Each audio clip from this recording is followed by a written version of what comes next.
In this video, you're going to see how you can back up your website with a few clicks. You need no technical knowledge, you don't need to be a developer or anything like that, and this will give you files for your website that you'll be able to transfer. So this is perfect if you are moving host, or if you are changing your domain, or if you're looking to duplicate your website and use that as a template for the second website that you are creating. So what you want to do is go to plugins, add new. We will search for Updraft Plus, and we already have it installed here, so you'd usually see install now. We're going to click update, and then this is going to give you an option of where to find it on your website. Up on the top of the menu, you have an Updraft Plus button, and over in the left hand side under settings, we also have an Updraft Plus option here for you to click into. So let's go to Updraft Plus and create a backup of the website. Show you how simple this is. So we see this main menu here. We are currently looking at backup and restore.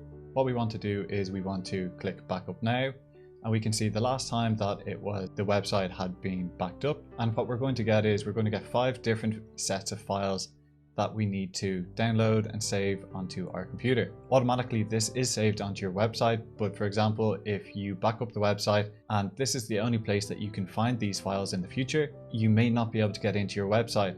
If your website gets hacked or if something happens, then you wouldn't be able to download these. So what I fully recommend you to do, upload the Updraft Plus plugin and then put in these 5 files, and that's it. Your website should be back up and running. So we will click backup now. We are going to ignore all of these different buttons. We only want to download all of these 5 files like we're going to do in a second, save them onto your desktop, and that's going to save you a load of time in the future if anything ever happens to your website and you can't access it and you need to start from scratch again.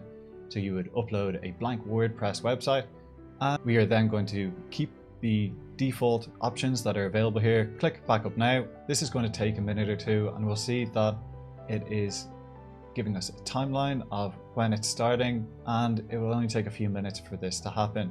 If your internet's very slow, it may take a bit longer for it to work. Do not close this screen, leave it open while it's creating the backup. And there we go, the website is backed up. It took around 5 minutes to back up the website, and we have our 5 different files. So what we want to do here is we want to come in and click each of the different files that are saved: database, plugins, theme, uploads, and other. This is now going to create a folder on the website that you can download. So you want to download all of them to your computer. When all 5 files are downloaded, what I recommend is you create a folder called website backups. If you've got multiple backups, then you should name it the business name and the date that you created that backup and put them all in there. Now what we do is we use Dropbox to back up our websites. We save all of our backups to Dropbox and to an external hard drive, just in case something goes wrong with Dropbox, or if something goes wrong with the external hard drive, we've got 2 separate backups. We also use a feature from Updraft Plus to automatically send our files to Dropbox. So you can do this in settings, where you can choose your remote storage and select Dropbox. You do have multiple options like Google Drive, Amazon storage, Microsoft storage, and multiple other ones, including Updraft Plus, which is a premium feature from Updraft, which can be good along with being able to migrate or clone the website. But for the majority of people, small businesses, what we recommend is this free plugin, allowing you to back up the website, save the files, and then reactivate your website if anything ever goes wrong. Thanks for watching the video, and see you in the next one.